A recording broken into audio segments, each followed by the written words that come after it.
Hey everyone, Dan at Ochiko Bushcraft. Well, welcome to the next part of real survival. And it really is real survival this time of year in the Ochikos. This is what elk season looks like in November. So there's still a lot of hunters out here. I just passed a camp on the way up. And you get lost in this type of weather. It's in the teens. It's snow covered, as you can see. It's wet. And it's not going to warm up and it's not going to dry out. So you're in some real trouble. If you haven't watched the previous videos in this series, please go back to part 1 and work your way through them, because each one builds on previous things. So lesson 1, first priority: when you get out of your vehicle, you take your survival kit with you, whether it's a backpack, a fanny pack, a chest kit, a shoulder bag, whatever it is. The second you get out of your vehicle, even if you're only walking up in the trees 50 yards to go to the bathroom, you take it with you, because stuff happens out here. You trip and fall and hurt your ankle. You know, you got your first aid supplies, you got water, you got fire, you got the things ability to make fire, the things you need to survive in your pack. You never leave your vehicle out here during hunting season, or whether you're fishing, camping, hiking, whatever, without that survival kit. That is your lifeline. And remember, this series is made for the average hunter. We're not, or average hiker, fisherman. It's not for those people who've taken the time to study wilderness survival, go to wilderness survival schools, practice bushcraft for years. We're talking about the average outdoorsman. He's got some basic skills. He knows how to build a basic fire. Hopefully he's learned the basic skills I've taught in these videos. So you take that pack with you. That is your lifeline. It's going to aid you in staying alive, and it's going to aid you in getting rescued. Rule number 2, and this was in the second video: you do not sit down on anything out here without insulation under you. That stump right there, it doesn't matter. It's not wet, but it's freezing cold. It will immediately start sucking the heat out of you, and you're in serious trouble. You're on your way to hypothermia. Video 2, watch it. Stop. Make some insulation, then sit down. Then assess your situation and get to work. So with all that said, we're going to do what's called an upside down fire. I've done a couple videos on this, but I'm coming back and doing it again for a real survival situation, because it is an incredible fire lay. It lasts for hours and hours of burn time. It puts out a tremendous amount of heat. And during that time that it's burning, you can throw green stuff. Go back to the signaling video. Fir boughs, green grasses, green pine needles, anything that's green on top of those flames, and put up smoke. Because eventually, search and rescue, if you've let somebody know when you're supposed to be back, family, when you're supposed to be at work, whatever, eventually someone will call search and rescue. They're going to be out looking for you and sending up that big plume of smoke, because they will get the aircraft up, or they might be on a distant hillside with binoculars. That will help you be found.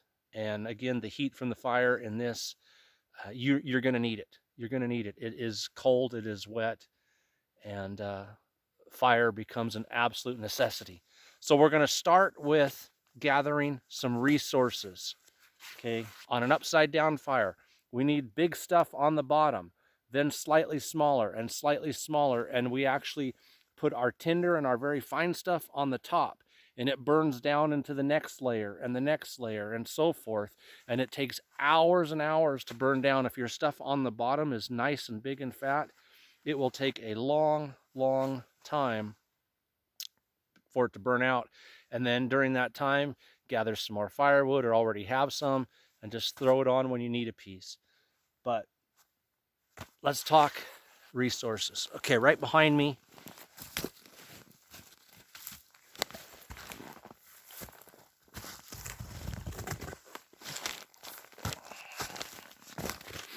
This piece of wood was laying on top of another piece of wood. So although it's snow covered on this side, the other side was not touching the ground. It's nice and dry.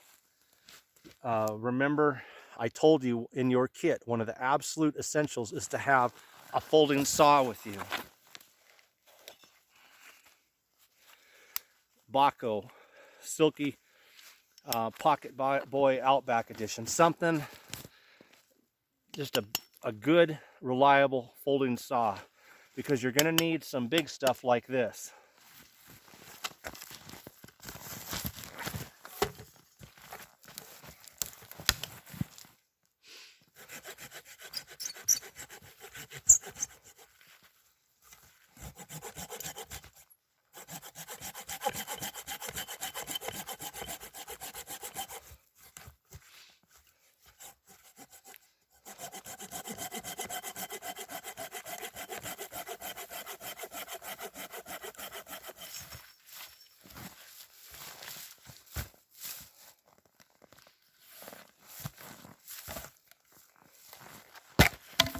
There.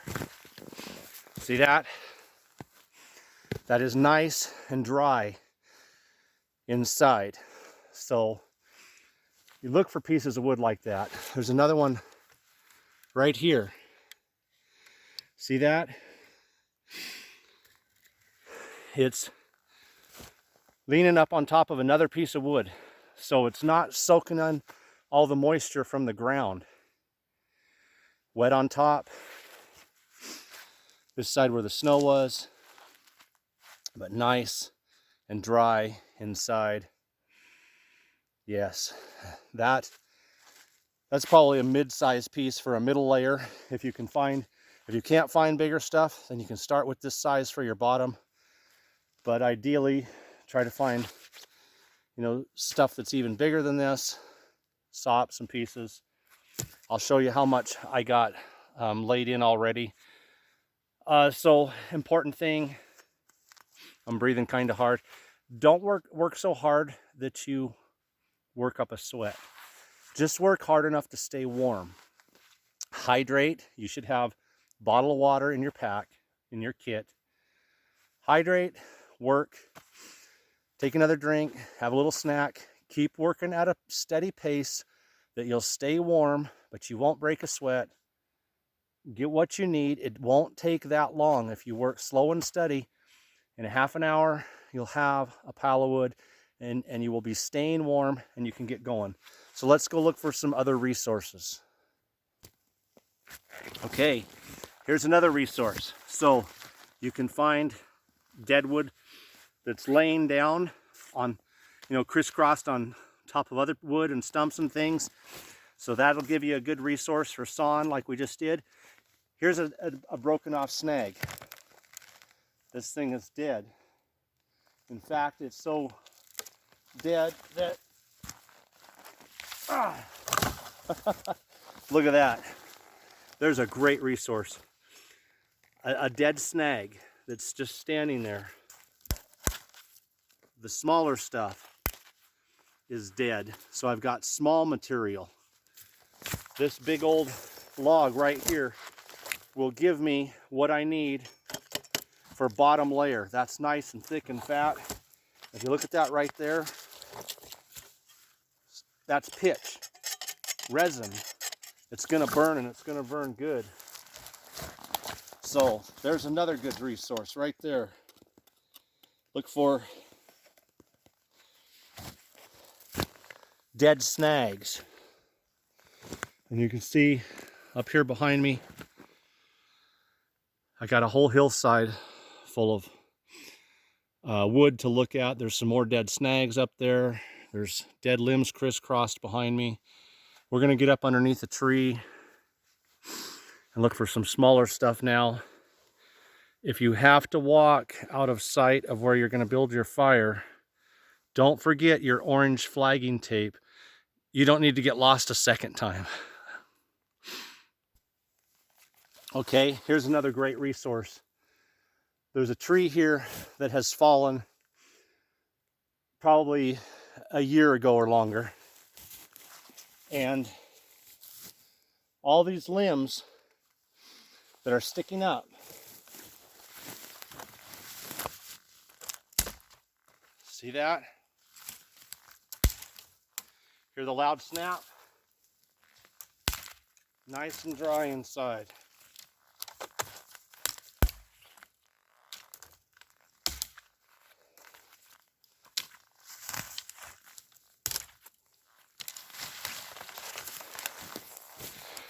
So just like that, I can get an armload of smaller stuff to start piling on the top of our upside down survival fire.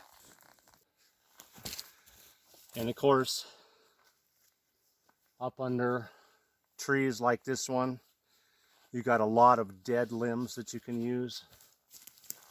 Bigger ones here, and I got smaller ones, wide variety of sizes.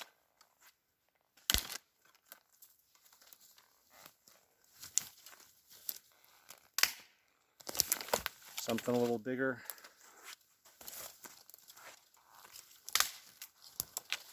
And quite a few that are covered with moss and lichen, which will act as a nice tinder source. So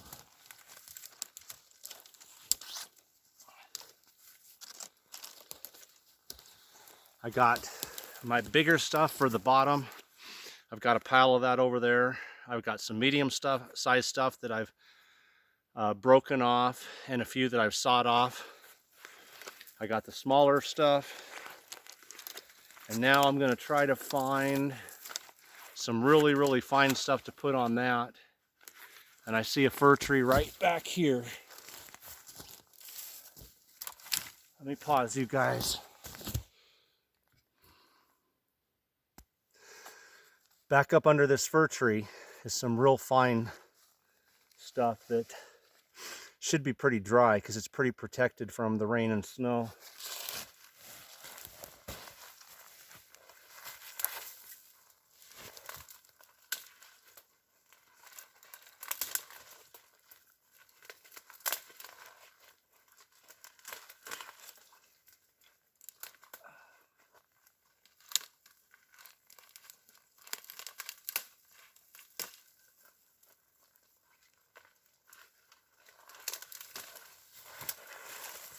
So I got finer stuff here with some dry moss mixed in. I'm going to grab a couple big handfuls of that, put it in with the rest of our stuff, and then we're going to go back and make our upside down survival fire. Okay, I got my signal sack. I just did a video on this. Stuffed full of some stuff here. And so I got a place to sit and to kneel on where I'm going to be protected from the cold from the ground. I got the bright orange side up. One side was camo so that it maintains a signal. At the very least, you should have a trash bag with you. You can get some bright orange trash bags, fill them up with some pine needles and fir boughs. Even roll up your coat if you got a big heavy coat and you're warm from gathering materials. Roll that up, stuff it inside the garbage bag or your signal sack, whatever you got. Something to keep you off the cold ground. Okay, right back here, I've got a couple little piles of medium and larger size wood for the bottom layers. Over here on this side, I've got medium size to small stuff and my real fine stuff that's going to go on the very top. I've kicked out an area back here, kicked the snow out, and I'm going to set my signal sack over here to kneel on, and I'm going to start building this for you guys. Apologize for the sun. It actually feels really good because it's about 18 degrees out here, but we're going to be kind of battling the sun, so it's going to interfere with the video a little bit. But biggest stuff on the bottom.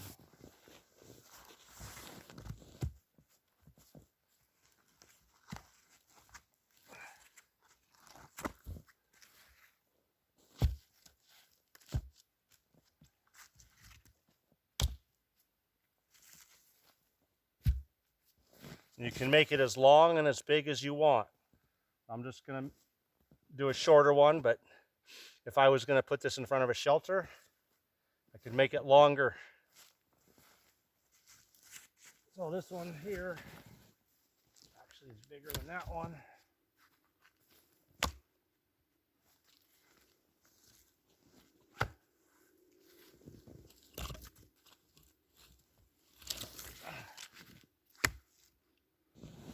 See what I'm doing here? I made the bottom layer this way. Now I'm going to do a layer this way. And every layer is slightly smaller in diameter than the one underneath it.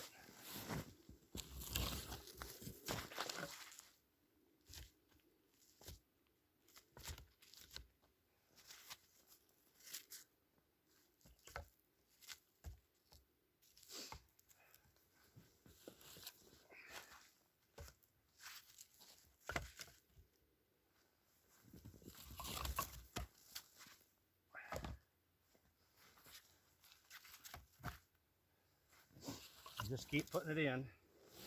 Also, if you have fat wood near you, you know, from a fallen tree, we've done this in previous videos, lots of them, where you can cut off a piece of a root wad like this. This is just a cut off or broken off piece of a root wad that's completely filled with pitch.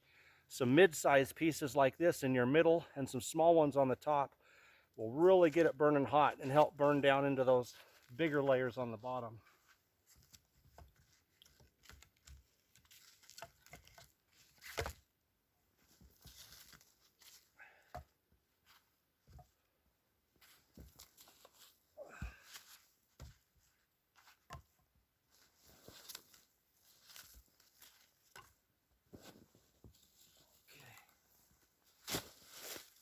Now I got some smaller stuff here, and I'm going to kind of crisscross that up.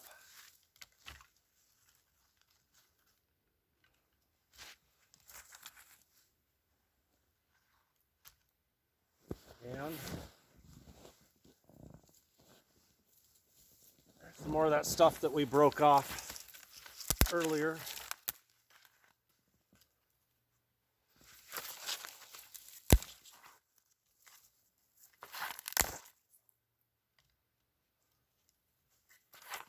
It's got moss and dried lichen on it, which will just help catch the flames. Now I'm going to get down to even some smaller stuff.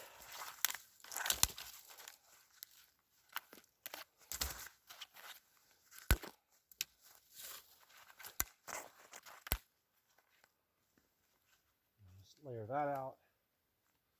So everything is crisscrossing. Biggest on the bottom, then the next, and the next, and the next. And you can make this as long and as big as you want. If you've got some really, really big dry logs, you can put those on the bottom. You can put this thing as high as you want. There's no limit to what you can do. Now,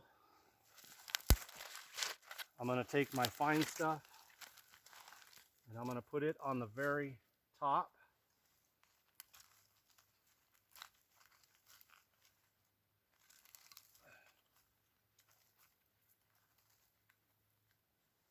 And I'm going to get some fire plugs.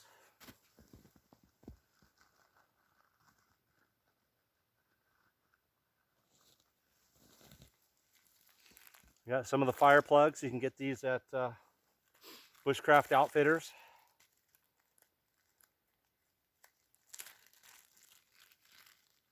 And I'm just going to tear them or cut them in half, fluff up the ends so they'll light real easy.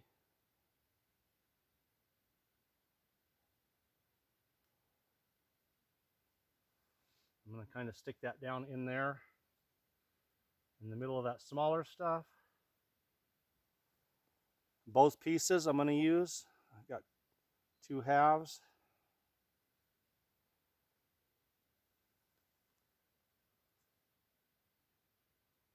All right. And I've also got a couple small pieces of fat wood. I'm going to, as soon as that gets going, I'm going to lay them right on top. And they'll catch the flame. So let me get my matches out of my pack.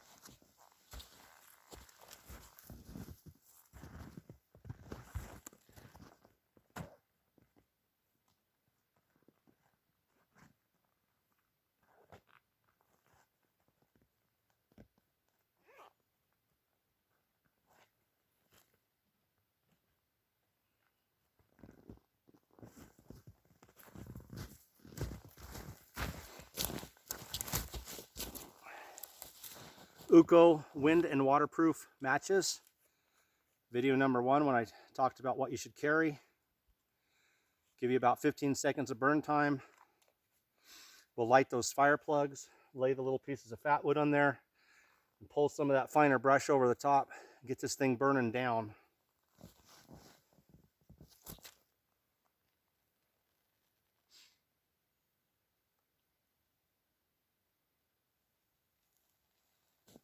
There we go.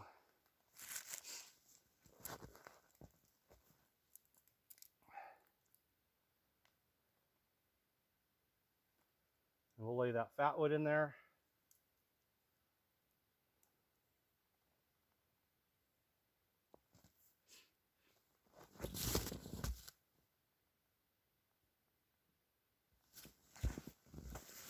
And that will take off. You can hardly see it, probably can't hardly see it on the camera, but I got flame burning back up in there. So let me pause you guys, gather up a little bit more fine stuff, throw that on the top. Yeah, you can see it. You should be able to see the flame there taking off now up in there. Actually, I won't. I was going to pause you and I was going to gather some more fine stuff, but that's doing its job now.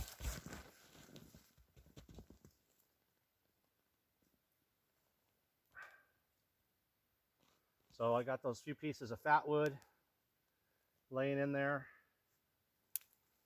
and some more fine stuff. Again, things with moss and lichen on it like that are really good.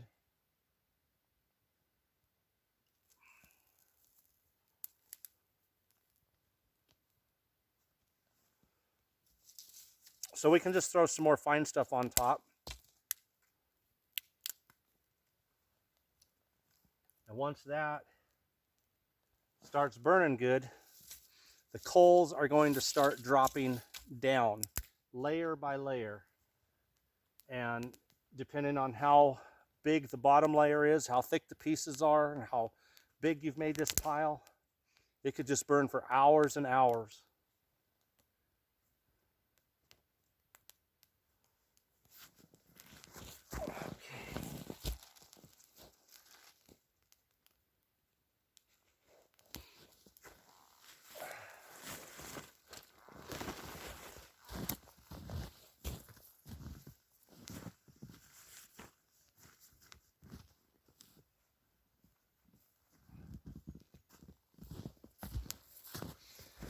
And one of the reasons everything should be bright orange, I dropped my matches in the snow, no problem in finding them because of bright orange container.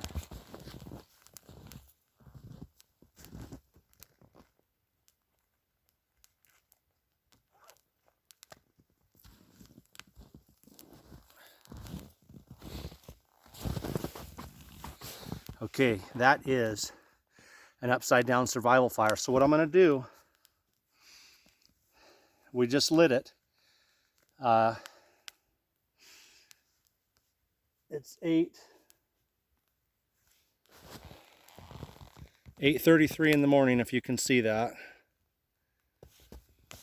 I'll come back every so often so that you guys can see how this progresses. Okay, the time is 8:38. It's been 5 minutes, and you can see how all of the fine stuff that I put on top has started to burn up really well, and the flat fire is actually dropping down through the next 2 layers, and I can feel the heat over here at the camera. It's starting to put out some heat. Again, we made this one kind of small for demonstration purposes. If you're going to be stuck out here, you know, for the day, possibly the night, you can just double this, you know, put some bigger stuff, double the size of the stuff that's on the bottom. Instead of 4 pieces, put 5 or 6 pieces on the bottom, and 5 or 6 this way. Make this thing, you know, much taller, much wider, much bigger than I did. But even with that, even at the size that I made this, it's going to burn for a very long time, a couple hours, and it's going to put out a tremendous amount of heat. What I would do next, make sure, gather some more firewood unless you've already got a big pile. Gather in some more so that when it does get down all the way to the bottom, all you need is big stuff. Throw on another 2 or 3 big pieces, and then make a nice pile of green tree boughs, green grass, anything you can find that's green off to the side. If you hear a vehicle, hear a plane, catch sight of, you know, something on a distant hill, throw that green stuff on here and put up a huge amount of smoke so that they'll see you. So we'll come back. It's almost 8:40 now. We'll come back in another 5 or 10 minutes and take another look at it. Okay, we're coming in at 8:45. There we go. So 8:45, it's been another 5 minutes. You can see all the fine stuff that we started this fire with on top has burned up. It's now burned down through the finer layers, and it's gradually starting to burn into this middle layer. And again, bear in mind, we could have added bigger stuff to the bottom layers, and we could have added twice as much stuff to the bottom layers and extended our burn time by hours. But it is doing its job fantastic. It's putting a tremendous amount of heat out.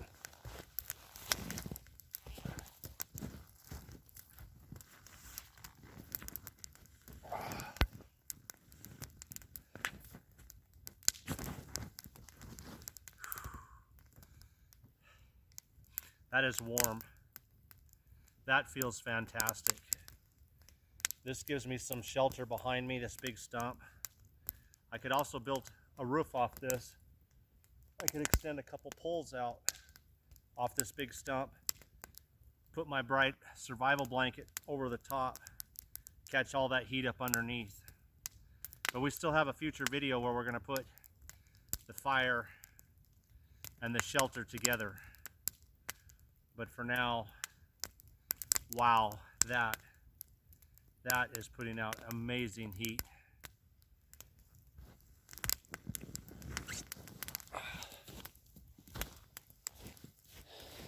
And again, I mentioned earlier,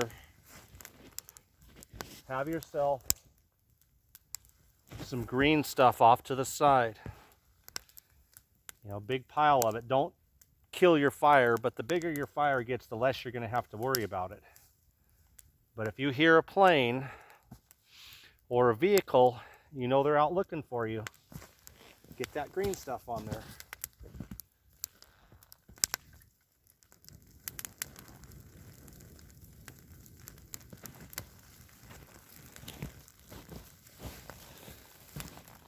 And there you go. Send up the smoke signal. They'll see that. Pile on big piles of green and keep throwing it on there. Anytime you hear a vehicle or you see something, make sure you have your whistle get on your whistle, start blowing your whistle. There's your sound. Here's your visual. You got bright orange. You can wave around a garbage bag or something, some orange on your body, and get yourself rescued and out of that situation. So we'll come back one more time here and check this out.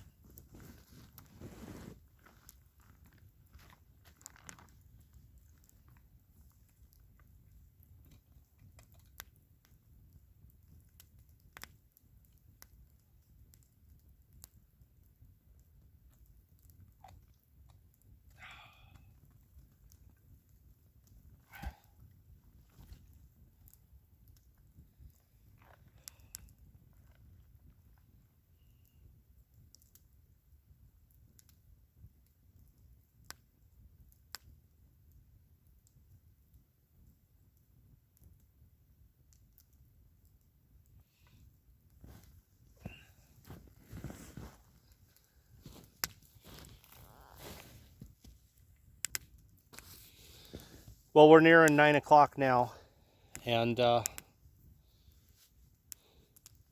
as you can see, it's just continuing to burn, and it's burning hot. I mean, it is really throwing out a tremendous amount of heat. And the upside down fire, another thing you'll notice about it is they burn really clean. When you build a fire from the ground up, when it's wet, it puts up a lot of smoke, which isn't a bad thing if you're trying to get rescued. But this is a very clean burning fire, which throws out a tremendous amount of heat. It'll burn for hours like that.